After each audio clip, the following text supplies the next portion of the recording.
Hi, this time I wanted to talk about two somewhat complex aspects when it comes to solo role playing games.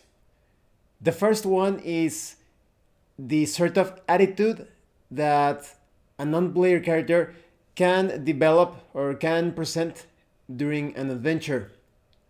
And the other aspect is social interactions in solo role playing games. Both are quite complex. I think social interactions, that is the minutiae or details of talking with a non-player character, trying to obtain something from that non-player character, and what that non-player character is going to ask of your player character. There's a lot of depth and complexity.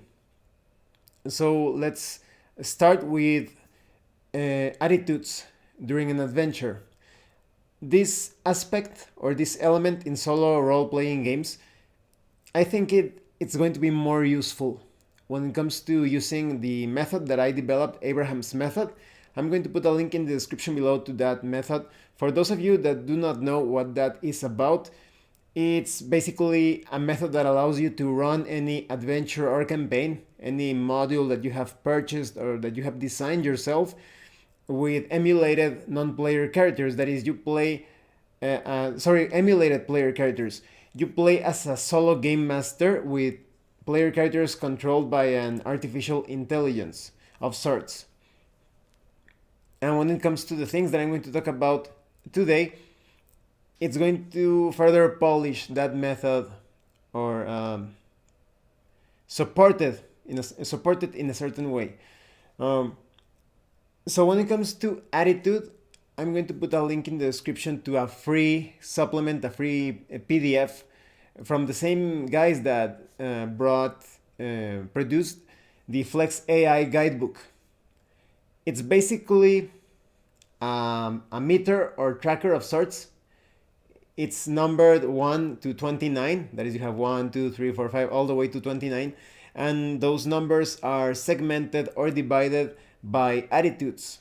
So on this side, maybe you have a hostile. Well, that would be this side. If I am presenting to you the chart or the tracker, it will be on this side. You have hostile. Then you have unfriendly. Then you have indifferent and friendly and helpful. So things are going to move along from one extreme to the other, depending on different things that happen during the adventure. So, for example, maybe there is a non-player character that receives some help from the player characters. He's going to get perhaps +5 or +10 in his adjustment of his attitude. Maybe he starts as an indifferent non-player character towards the party, but as the party adventures with that non-player character, as they help him, as they interact in a positive way, he's going to get a number of slots that he's going to move towards friendly or perhaps helpful. So like I said, maybe you gave him something, a gift, maybe you paid for some good job or good work that he did, so he's going to warm up to the party. But if some tensions start to come up with that non-player character and the party of adventurers, then he's going to turn unfriendly or hostile. Maybe he almost died during an adventure. He's going to get perhaps -5 or -10, it depends. And his position on that attitude tracker is going to move towards unfriendly or even hostile. And like I said, this is more helpful with Abraham's method because if you have been watching my From the Ashes solo campaign, and in a few days, hopefully, I will be able to upload my next episode in the campaign. Some results using the Game Master's Apprentice deck can get a bit too swingy or too random. You have this combination of verb and adjective and noun, and suddenly it could go in both ways depending on the situation. So I think this attitude tracker could also be applied not only to social interaction, but also the interaction of a non-player character with the dungeon or adventure environment. So in Abraham's method, the emulated player character is Corvus. And so I started to think I could apply this tracker to the attitude that Corvus is taking towards the dungeon that he is going through, or the caverns, or whatever, someplace in the wilderness. In my next solo session report of From the Ashes, I'm going to show you an example, because halfway during that adventure I started to use this attitude tracker and it worked quite well. And so let's say that Corvus is moving through these caverns and he finds a bunch of arrows, a quiver of arrows somewhere.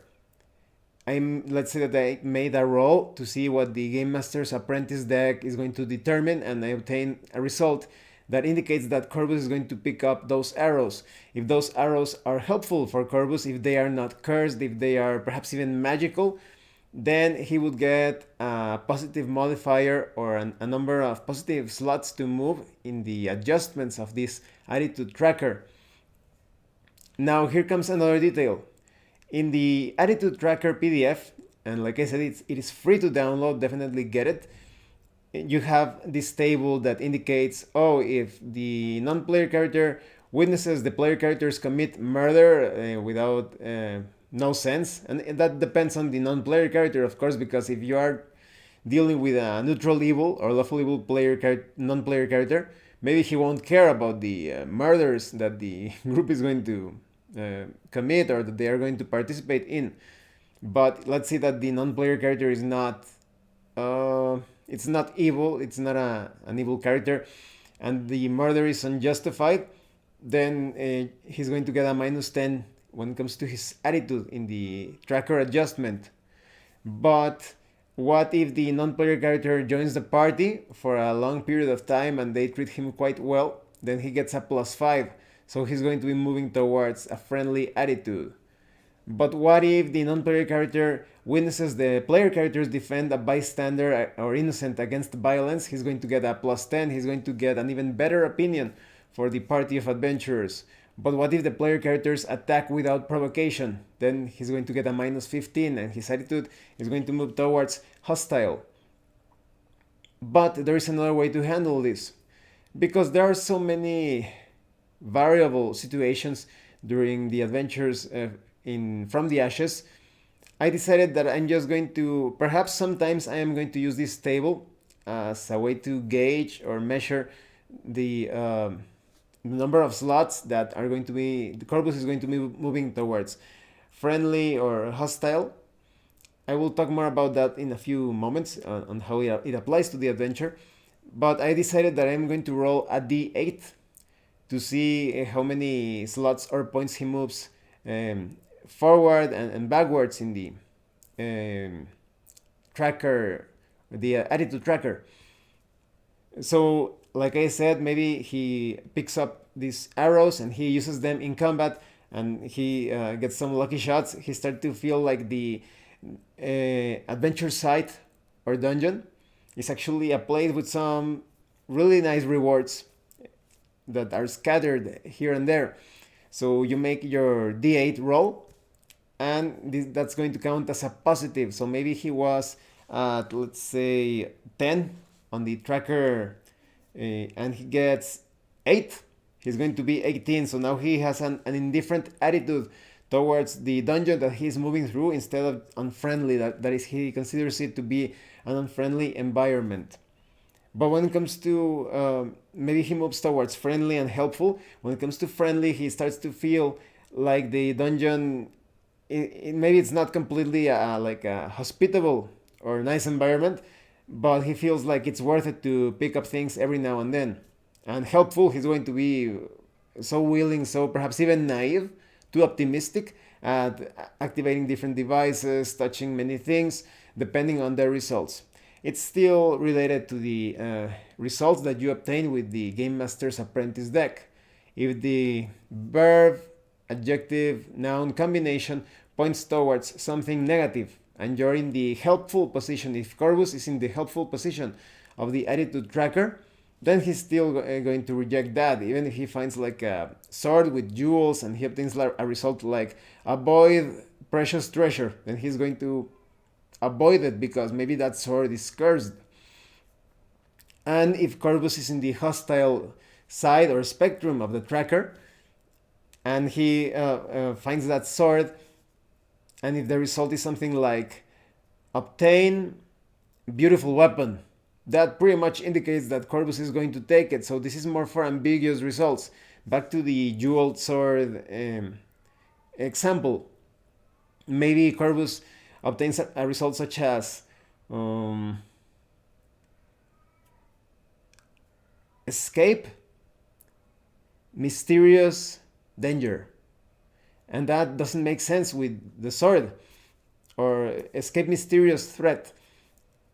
If Corvus has a hostile or unfriendly attitude on the attitude tracker, maybe this means that Corvus thinks that the sword is some sort of threat or danger, so he's not going to pick it up, but he's towards friendly and helpful.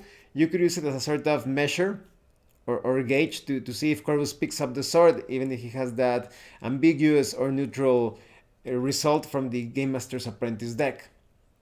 So overall, that's the way that you can use this attitude tracker when it comes to using Abraham's method, when it comes to using emulated player characters. So this tracker is also going to be useful when you are playing as a player character with an emulated game master, perhaps using Mythic and such.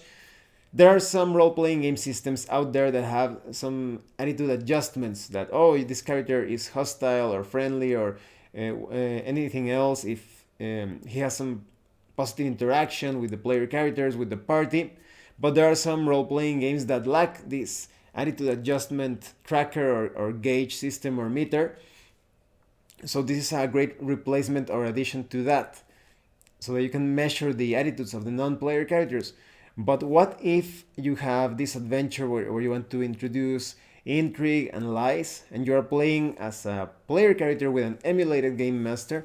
How can you have those characters that try to deceive or trick the player characters? You will have to hide this information in some way.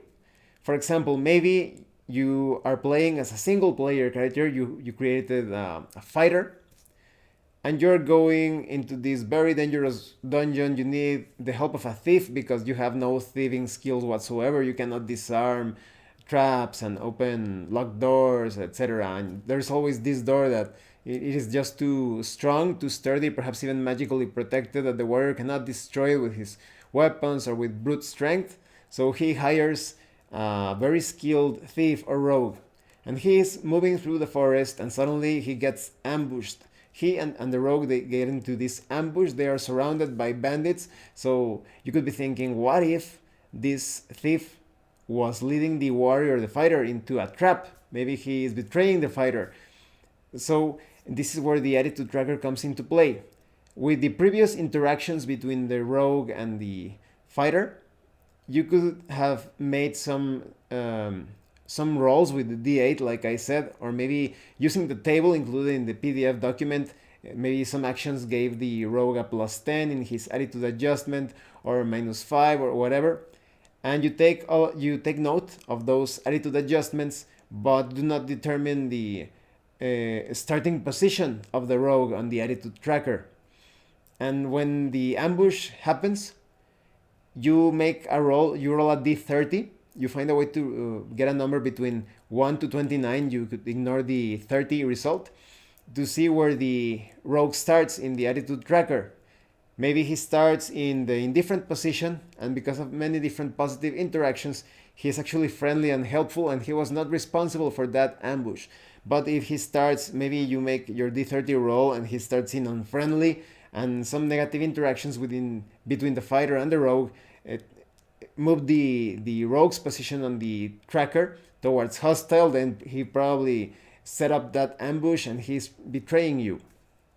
So that would be one way to do it. Well, like I said, you would need to take a note or keep track of the positive and negative modifiers depending on the rogue's interaction with the warrior, just as an example, of course. And when some moment where there could be betrayal or something like that happens, then you make your d30 roll to determine the position of the rogue on the attitude tracker, and you add those positive or negative modifiers.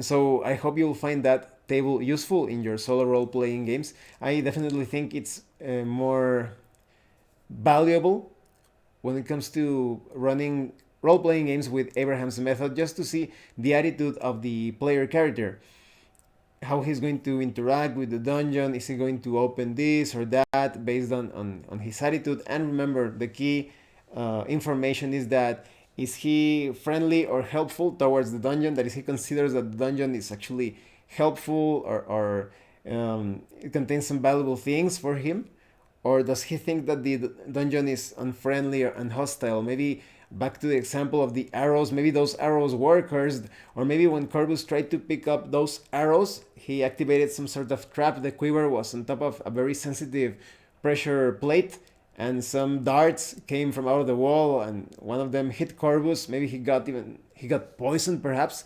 So now he has a very negative attitude towards the dungeon. You make your D8 roll, and maybe now he is unfriendly, or depending on his position, maybe he is now hostile to the dungeon. And based on the results that you obtain with the Game Master's Apprentice deck, maybe he's not going to be too willing to activate things, obtain some things, etc. So it's just a very basic way to tilt, or to see how some results from the Game Master's Apprentice deck lean towards a particular action or inaction on the part of the emulated non-player character. Now let's move on to the other set of tables that I was telling you about, that is contained in the Flex AI guidebook. Remember to check out the link in the description below. It's actually a really good deal at the time of this video. I think you can obtain it for $10. I haven't checked today, but it's 416 pages of tables. That's such a good deal in my opinion. So in page 260 you have the social encounters tables. So how can you use these tables? They are behavior concepts that you can use to see how your player character is going to interact with non-player characters. And I think this is going to be highly useful when you are playing as a player character with an emulated game master, like I said, perhaps using Mythic. So with these tables you determine what choices are possible when interacting with the non-player characters, how difficult a particular choice is depending on the level of the party, the skill system, that is anything related to diplomacy or something like that in a role-playing game, what results occur during a successful interaction check, and what results occur during a failed interaction check. You also determine the social role played by different non-player characters, the role size of the non-player characters. It's sort of like a role rank, so to speak, or status, and the social context of the interaction.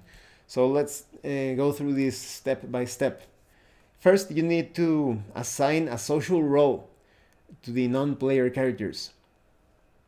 This is basically a description of the utility of the non-player characters relative to the adventuring party. Maybe you decide that an entire group of non-player characters play a specific role, or just individual non-player characters play particular roles. So for example, a non-player character could be an ally of the party of adventurers, or the single adventurer if you're just playing with a single player character. So it's someone who is deeply devoted to one or more of the player characters. Or maybe the non-player character is an asset, a key character who is intentionally part of the plot of the story. Maybe the non-player character is an acquaintance. It's just a positive relationship. It's a bit more casual when it comes to the connection with the player characters. Maybe the non-player character is an opponent. He's actively seeking to harm you in some way. Or maybe the non-player character is a bystander. This is completely neutral, ambivalent. He's just there. You do not know him. He does not know you. So all of these different social roles are going to affect the results that you obtain in the tables.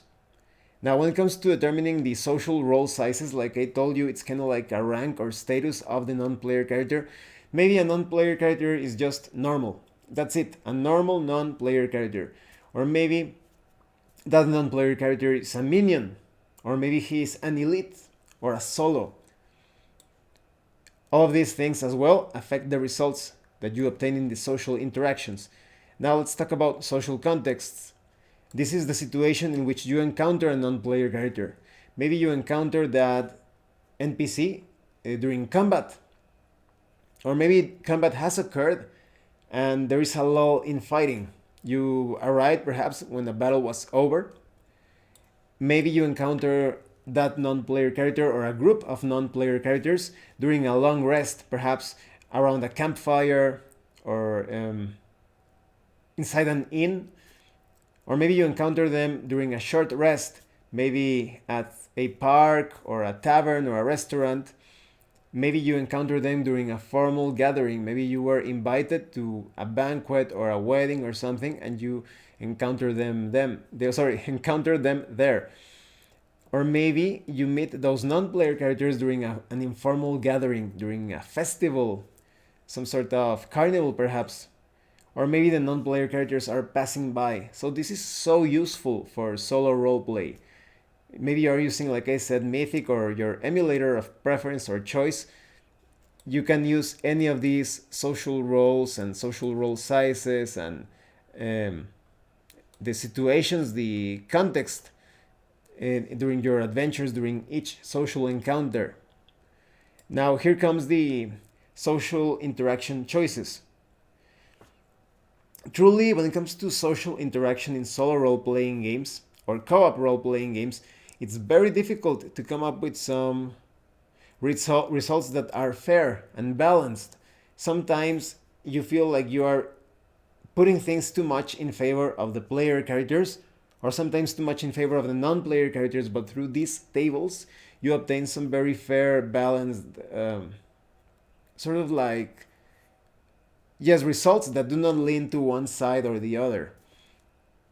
So here you have matters of diplomacy, intimidation, sensing motives, misleading, gathering information, and subject info.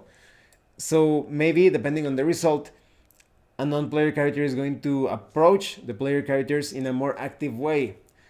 Sometimes in solo role-playing games, unless you get a very specific result, perhaps, like I said, using Mythic, and because of the chaos factor, some non-player character approaches you with some sort of proposition or offer or some sort of question or even perhaps verbal attacks. At times you run the risk that they feel like video game characters that are just moving from one side to the other. Like the typical non-player character that is moving in the map, and you talk to him and he says something like, "Oh, it's such a pleasant day," and you talk to him again and it's such a pleasant day, and that character feels so dead, so to speak.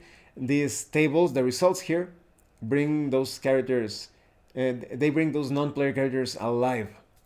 So maybe you made your role and you obtain diplomacy. The non-player character is going to be quite peaceful or sociable or friendly when he or she interacts with you.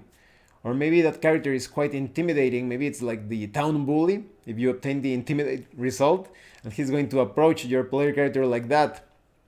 Or maybe he's a bit suspicious and he starts to question you. Maybe he's like the town sheriff and he tries to figure out what you are looking for in his town. Maybe you get the mislead result. So the non-player character is going to be providing results or responses or seeding information that could be untrue. This is very difficult to handle in solo role-playing games. When it comes to Abraham's method, it's a bit easier because you already have your prepared adventure module, and it says here something like, "Oh well, that's Bob the Peasant, and Bob the Peasant wants to trick the player characters into going into this dangerous place to see if they die, and he steals their stuff from their corpses." So that means if I were to be playing From the Ashes and Corvus was talking to one of these deceiving non-player characters, if I obtain the mislead result, that means that non-player character is going to try to trick Corvus. But when it comes to solo RPGs where you are controlling a player character with an emulated game master, maybe you can handle the mislead result as a sort of strange response that you have yet to determine if it's some sort of deception or bluff. If you are successful at your check, you detect that it's some sort of bluff or lie or deception, and you could call out the character that you know better that he is lying, etc. Or you could just ignore that non-player character. But if you could also play it as if it's just an adventure seed or a side quest, and depending on what you find during that side quest, or like I said, a mini quest or adventure seed, maybe that determines if it was actually a misleading information or if it was actually true. Now, when it comes to gathering information, this is more of a general sense of obtaining something, some data. So maybe the non-player character asks if you have been to the kingdom of who knows what, and how is that kingdom? Is it beautiful? Is it as horrible as the legends say, or anything like that? But there's also the result of subject info. This is very specific, very particular knowledge. Maybe a non-player character approaches you and he asks if you have seen the strange red mandrake root growing somewhere. And so maybe that could also serve as a sort of quest seed or adventure seed. Maybe you could ask the non-player character if he's offering some sort of reward for finding that special mandrake root or whatever. Now, following this comes the more interesting part of these results concerning the social interaction tables. Depending on perhaps your checks, depending on the system that you are using, maybe it's just a saving throw or saving roll, or maybe it's a skill check, or maybe it's a charisma check. These different interactions could go in different positive and negative ways. Maybe the non-player character turns hostile. Maybe you insulted that non-player character in some way, and now you need to prepare yourself for battle. Maybe the non-player character was not too interested in what you were saying, and he leaves saying that he's needs to be somewhere, he's busy with something. Maybe the non-player character just ignores you. Maybe the non-player character seems distracted. Maybe the non-player character helps you. He's seeking to aid you in any way possible. Maybe you obtain the answers grudgingly result. This means that he gives you a very short and unhelpful answer. Maybe like, is there a blacksmith in this village? And he says yes, but the non-player character is not going to help you anymore. You know that there is a blacksmith here, but you don't know where to look for that blacksmith. Maybe this is quite difficult in a big city. Maybe you obtain the answers result. So the non-player character is neither too helpful or too belligerent, or perhaps he gives you just the right answer, like, is there a blacksmith in this city or whatever? And he says, yes, down that street. Maybe you obtain the answers willingly response. So maybe he tells you that there is a blacksmith in the city available at the moment, but he's also willing to take you there to visit that blacksmith. Maybe you obtain the volunteers info result. Maybe he tells you about the blacksmith, he accompanies you so that you know where to find him, and he also mentions a shop where they sell scrolls or potions. You could also obtain the grand plot clue. This depends on a check. You basically make a check, and if it's a failure, you don't obtain a plot clue, something related to the storyline that you are following in your solo RPG. But if you are successful, you're going to obtain a major clue. So maybe you are looking for the mercenary known as John the Purple Cloak, and you are successful in your check, and now they tell you where John was last seen. You also obtain the challenges you result. This is not a Mortal Kombat level of challenge. It's more like a social challenge, calling you into question or presenting some sort of doubts. So maybe you were talking about how you defeated this group of 3 ogres, and the non-player character that you were talking with, he says, I don't believe you. Or maybe if that's true, maybe then you can defeat this giant that lives just outside of town. Can you defeat him? He has been attacking the people lately. So maybe that starts an adventure. You could also handle it as a sort of check. And if there is a critical failure, perhaps in that check, maybe these challenges you result transforms into a turns hostile result, into combat. There's also the questions motives. That's when the non-player character is suspicious of the player character. Maybe you need to prove your, if not innocence, you just need to prove that you are not there with hostile intentions. This could also be handled as a check or perhaps through a quest or some other interaction. There's also the reveals plot clue. This is a very lucky result to get on the table because this is basically the can grant plot clue, but without making a check. They immediately gives you the non-player character gives you the clue that you need to complete a quest or a story. Hmm. There are some difficult to handle results here. The red herring and the lies result. This could be handled, like I mentioned, in the other table related to misleading information. Maybe if you obtain the red herring result, you get some data or some information that doesn't make too much sense with something that you are searching for or someone that you are looking for. Back to the mercenary, you're looking for this mercenary, John or whatever his name is, John the Purple Cloak, and they tell you, oh yeah, John went into those caves just north of town. But you know that John the mercenary, the purple cloak, he's quite claustrophobic. He actually only goes into overland places. He's really good at fighting in really high places, in mountains and castles and all of that. But he avoids caverns and dungeons whenever possible. So it sounds like it's a lie.